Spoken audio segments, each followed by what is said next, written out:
Hey folks, good evening. Good to see y'all. Hope you're doing well. Hey, sorry I missed you this morning. I took the morning part of the day off this today and tomorrow.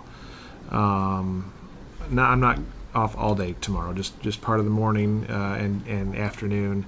We'll be getting to the church around 3 or so, and we'll stay throughout. Pastor Craig's going to be helping lead the Bible study tomorrow night. The reason I wasn't there, and you could probably like, what's wrong with your hair, Eric?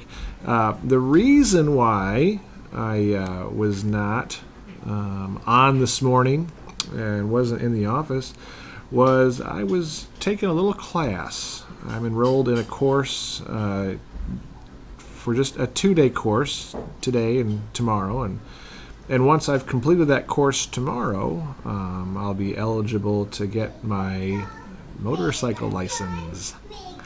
I know all of you, or some of you are like, oh, that's horrible, that's awful, why would you ever want to do that? And some of you are like, huh, good for him. So I'm fine with whatever comment you want to make. We're looking for something that we can relax and just have some little bit of a wind therapy. So. Did you say we? Yes, we. Those are some high dreams you got there. I will be enjoying some time. So, based on that comment,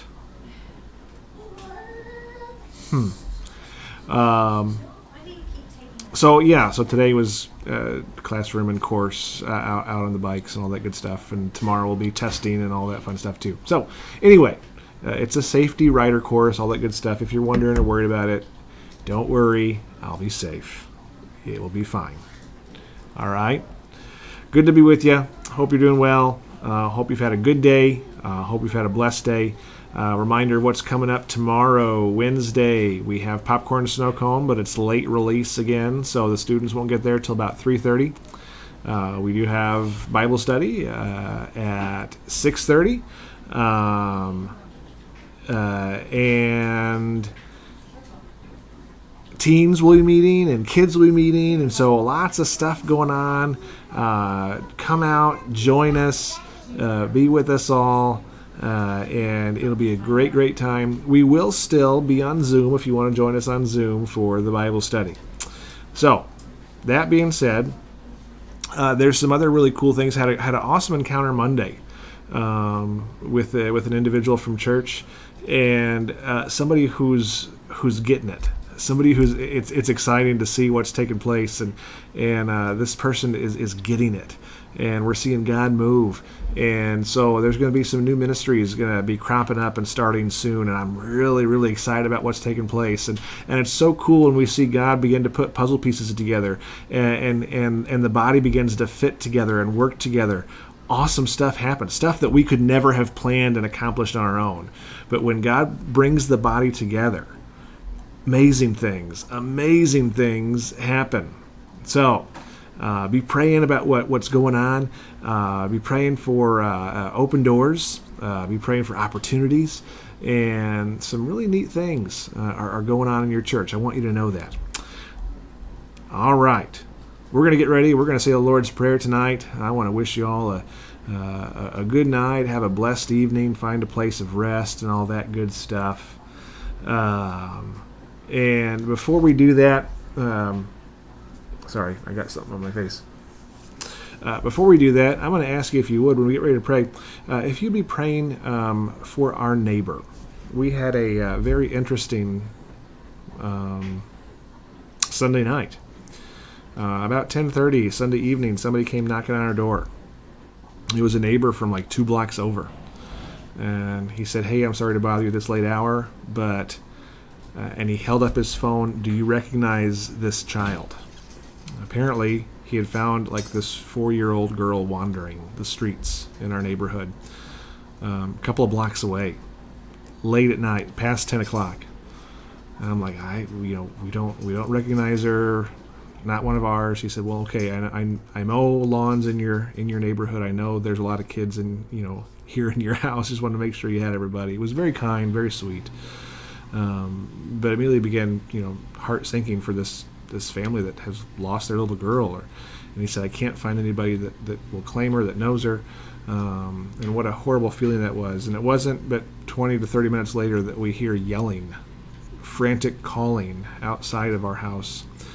And it just happened to be one of our neighbors. This was their kid. And this is a new neighbor that's moved in recently. Did not know them, haven't really met them yet. And so we run out, I grab him. Hey man, I know where she is. This way, let's go. And he's just kind of frantic out of his mind. And so we go. The police were there on site. We get him reunited, all this stuff. And this neighbor that I haven't been able to make connection with, and it's been like 6 weeks or so, just tonight, actually, we met in the middle of the street and said, hey man, how's everything going? And introduced and talked and shared just a little bit. And, it's those little opportunities. It's those little moments where we have an opportunity to be a blessing to someone else. It's not about us at all. It's not about what we do, but it's about to be a blessing to be somebody else. And so I'm going to ask if you would pray that we would have the opportunity right here to be a blessing to them and to have opportunities to share Jesus with them, because he was hopeless. He was out of his mind. It was a sad state, but we know with Jesus there's always hope. And we're glad that the story turned out well, but we still want to stay connected and in tune with them. So if you would be praying for our neighbor, and I'm not going to say any names or anything like that tonight because we don't need to do that, but at the same time, be praying that you would find opportunities to be a blessing, to be Jesus to someone else. All right? And that's part of this prayer. When we say the Lord's Prayer in just a minute, it's part of that, Lord, your will be done on earth as it is in heaven. Because God, you're a God that blesses. So would you allow me to be your hands and feet and help bless others because of who you are? Because of it's what you want to do. It's your will being done. It's a great opportunity. See, folks, this prayer is so much, and it's so full that we can never really fully comprehend and grasp, because we continue living it every single day, and something new pops up, and we're like, oh yeah, that's it, right? So tonight, as we get ready to say these words that we have on the screen in front of us, I'm going to ask if you would zero in on a line or a phrase, something that touches your heart. Something that might fit in with your story, with your context, with your little circle of friends and sphere of influence. Pray that you would find the words, the grace, the mercy, the hope to share and be Jesus with someone else. Let's say these words together as we get ready to say goodnight for the day. Our Father, who art in heaven, hallowed be your name. Your kingdom come, your will be done, on earth as it is in heaven. Give us this day our daily bread, and forgive our debts, as we also have forgiven our debtors. And lead us not into temptation, but deliver us from the evil one. For yours is the kingdom, and the power, and the glory forever. Amen and amen. Well, it's always a joy to close our night out just like this.